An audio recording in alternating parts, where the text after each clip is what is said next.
कृष्णा, राधे राधे। जय श्री कृष्णा, राधे राधे। श्रीमद् भागवत गीता के 7वें अध्याय का श्लोक। ना मा दुष्कृतिनो मूढ़ाः प्रापन्थते नरंधमाय मायाया प्रतिज्ञा असुरे भवे मिश्रिताः।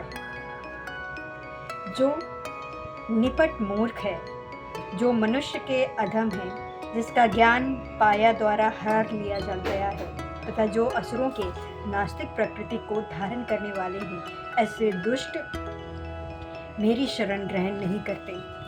इसका तात्पर्य है, श्री कृष्ण कहते हैं, श्रीमद् भागवत गीता में ये कहा गया है कि श्री भगवान के चरण कमलों के शरण ग्रहण करने से मनुष्य प्राकृतिक के कठोर नियमों को लांघ सकता है। यहाँ पर यह प्रश्न उठता है कि तो फिर विद्वान, दार्शनिक, वैज्ञानिक, व्यापारी, शासक तथा जनता के नेता सर्वशक्तिमान भगवान श्री कृष्ण के चरण कमलों की शरण क्यों नहीं ग्रहण करते? बड़े बड़े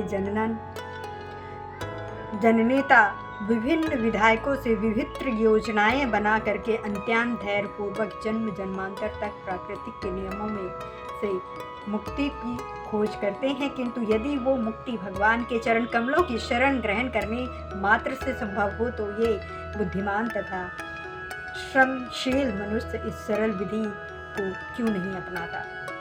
गीता इसका उत्तर अत्यंत स्पष्ट शब्दों में देता है। समाज के वास्तविक विद्वान नेता तथा ब्रह्मा, शिव, कपिल, कुमारगण, मनु, व्याप, देवल, असित, जानक, प्रहार, बलि तथा उनके पश, मध्याचार, रामानुजाचार्य, श्री चैतन्य तथा बहुत से अन्य श्रद्धावान दार्शनिक, राजनीतिक, शिक्षक, वैज्ञानिक आदि हैं जो कि सर्वशक्तिमान महापुरुष के चरणों में शरण लेते हैं, किंतु जो लोग वास्तविक दार्शनिक, विज्ञानी, शिक्षक, प्रशासक आदि नहीं हैं, किंतु भौतिक लाभ के लिए ऐसा बनते हैं, वे परमेश्वर की योजना या पथ को स्वीकार नहीं करते। उन्हें ईश्वर का कोई ज्ञान नहीं होता।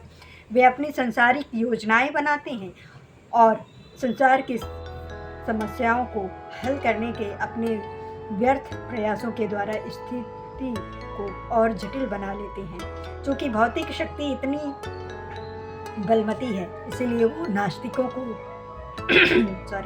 नास्तिकों की अवैध योजना का प्रतिरोध करती है और योजना आयोग के ज्ञान को ध्वस्त कर देती है।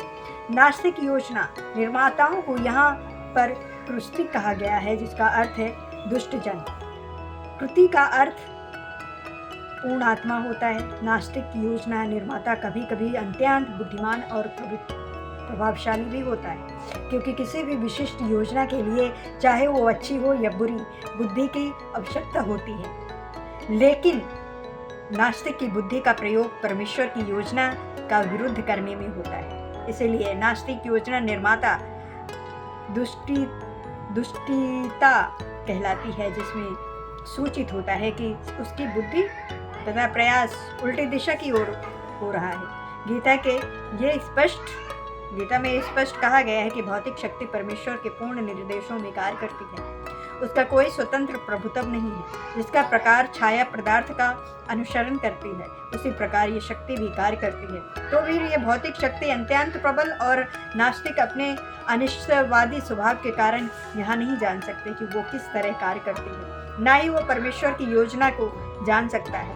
मोह तथा रजो एवं तमो गुणों में रह करके उसकी सारी योजनाएं उसी प्रकार ध्वस्त हो जाती हैं, जिस प्रकार भौतिक दृष्टि में विद्वान, वैज्ञानिक, दार्शनिक, शासक तथा शिक्षक होते हुए भी हरिपूर्ण किशु तथा रावण की सारी योजनाएं ध्वस्त हो गई थी।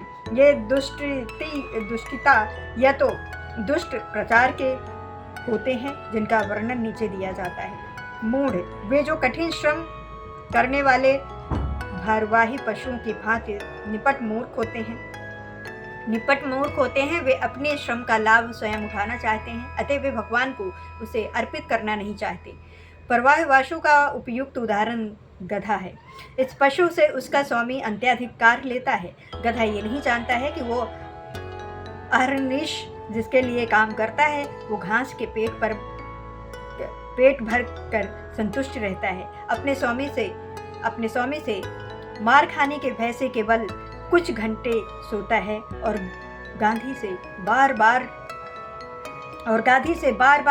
लात खाने से भय के बावजूद भी अपनी काम तृप्ति पूरी करता है। कभी कभी गधा कविता करता है और दर्शन बघारता है, किंतु उसके रेखने से लोगों को शांति भंग होती है। ऐसी ही दशा उन सकम कर्मियों की है जो ये नहीं जानते हैं कि वे किसके लिए कार्य करते हैं। वे ये नहीं जानते हैं कि कर्म यज्ञ के लिए है। ऐसे लोग जो अपने द्वारा उत्पन्न कर्मों के भार से दबे रहते हैं, प्राय वो कहते हैं, सुने जाते हैं कि उनके पास अवकाश कहाँ है कि वे जीव की अमरता के विषय में सुने। ऐसे मूढ़ों के लिए नश्वर भौतिक लाभ की योजना का सब कुछ होता है, भले ही वे अपने श्रम फल के एक अंश का ही उपयोग कर सकते हैं। कभी कभी वे लाभ के लिए पर दिन नहीं सोते, भले ही उनके आमाशय में व्रण हो जाए या अपच को हो जाए, वे बिना खाए ही संतुष्ट रहते हैं। वे मायापान स्वयं कर्मियों के लाभ हेतु हानिर्वश काम में व्यस्त रहते हैं। अपने असली स्वामी से अनभिक्त रहकर ये मूर्ख काम कर्मी माया की सेवा में व्यर्थ ही अपना समय गंवाते हैं। दुर्भाग्य तो ये है कि वे कभी भी स्वामियों के परम स्वामी का शरण नहीं जाते, न ही वे सही व्यक्ति से उसके विषय में सुनने में कोई समय लगाते। जो सुकर विशिष्ट खाता है वो चीनी तथा घी से बनी मिठाइयों की परवाह नहीं करता। उसी प्रकार मूर्ख कर्मी इस नश्वर जगत की इंद्रियों की सुख देने वाले समाचारों को निरंतर सुनता रहता है, किंतु संसार को गतिशील बनाने वाली शाश्वत जीवित शक्ति प्राण के विषय में सुनने में तनिक भी समय नहीं लगाता। दूसरे प्रकार का ये दुष्कर्मी अनाराध अर्थात अधम व्यक्ति कहलाता है। नर का अर्थ है मनुष्य और अधम का अर्थ है सबसे नीच। 84 लाख जीव योनियों में से 4 लाख मानव योनि हैं। इनमें से अनेक नियम मानव योनि हैं, जिनमें से अधिकांश असकृत्य हैं। सभ्य मानव योनि में वे ही जिनके पास सामाजिक, राजनीतिक तथा धार्मिक नियम हैं। जो मनुष्य सामाजिक और राजनीतिक दृष्टि से उन्नत हुए हैं, किंतु जिनका कोई धर्म नहीं होता, वे नारधम माने जाते हैं। धर्म ईश्वर विहीन नहीं है। धर्म ईश्वर विहीन नहीं होता है, क्योंकि धर्म का प्रयोजन परम सत्य को तथा उसके साथ मनुष्य के संबंध को जानना है। गीता में भगवान स्पष्ट कहते हैं कि उनसे परे कोई भी नहीं और वे ही परम सत्य हैं। मनुष्य जीवन का सुसुकृत रूप सर्वशक्तिमान परम सत्य श्री भगवान कृष्ण के साथ मनुष्य की विस्मृतता को जागृत करने के लिए मिल जाता है। जो सुअवसर को हाथ से जाने देता है वही नरधाम है।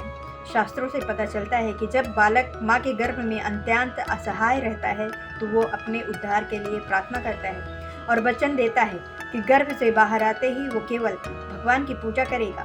संकट के समय ईश्वर का स्मरण प्रत्येक जीव का स्वभाव है, क्योंकि वो ईश्वर के साथ सदा से संबंधित रहा है। किंतु उद्धार के बाद बालक जन्म पीड़ा को और उसी के साथ अपने उद्धार को भी भूल जाता है, क्योंकि वो माया के वशीभूत हो जाता है। ये तो बालकों के अभिभावकों का कर्तव्य है कि वे उनमें तृप्ति दिव्य भावना मृत को जागृत करें। श्रवण आश्रम पद्धति में मनुस्मृति के अनुसार ईश्वर भावना मृत को जागृत करने के उद्देश्य से इस शुद्धि संस्कारों का विधान है, जो धर्म का पथ प्रदर्शन करते हैं। किंतु अब विश्व के किसी भी भाग में किसी भी विधि का दृष्टतापूर्वक पालन नहीं होता है और फलस्वरूप प्रतिशील जनसंख्या नरधाम है।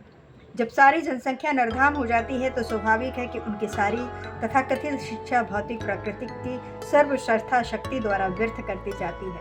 गीता के अनुसार विद्या पुरुष वही है जो एक ब्राह्मण, कुत्ता, गाय, हाथी तथा मंडला को समान दृष्टि से देखते हैं। असली भक्त की भी ऐसी ही दृष्टि होती है। गुरु ईश्वर के अवतार श्री नित्यानंद प्रभु ने 2 भाइयों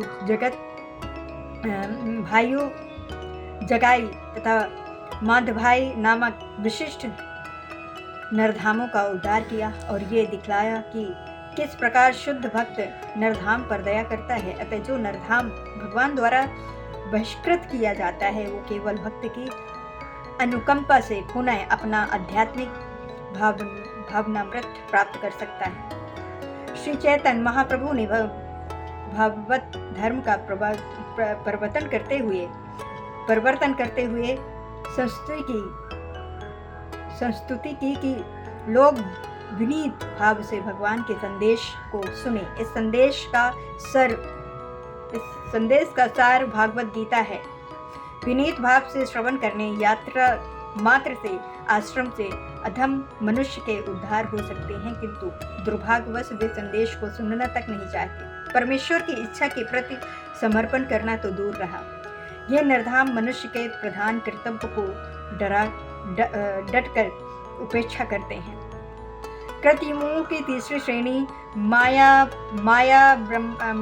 प्रभत ज्ञाना की है, अर्थात ऐसे व्यक्तियों की जिसका प्रखंड ज्ञान माया के प्रभाव से शून्य हो चुका है। यह अधिकांश बुद्धिमान व्यक्ति होते हैं, यथा महान दार्शनिक, कवि, महासाहित्यकार, वैज्ञानिक आदि, किंतु माया इन्हें भ्रांत कर देती है, जिसके कारण ये परमेश्वर की आज्ञा करते हैं।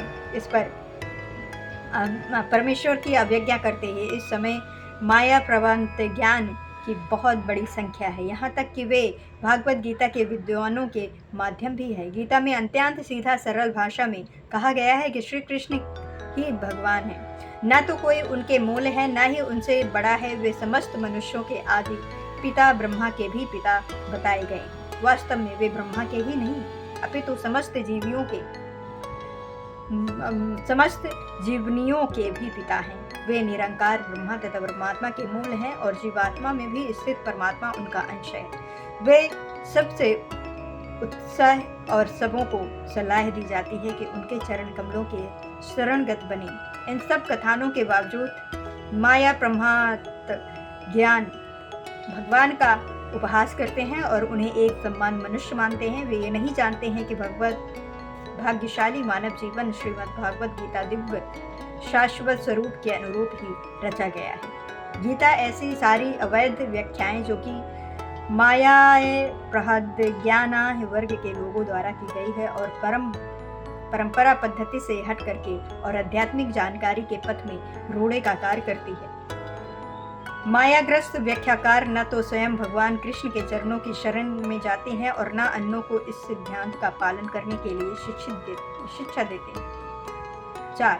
दुष्कृतियों की चौथी श्रेणी असुर भवमिश्रिता है, अर्थात असुरी सिद्धांत वालों की ये तो श्रेणी खुले रूप से नास्तिक होती है। इनमें से कुछ तर्क करते हैं कि परमेश्वर कभी भी इस संसार में अवतारित नहीं हो सकता है, किंतु वे इसका कोई ठोस प्रमाण नहीं बता पाते हैं कि ऐसा क्यों नहीं हो सकता है।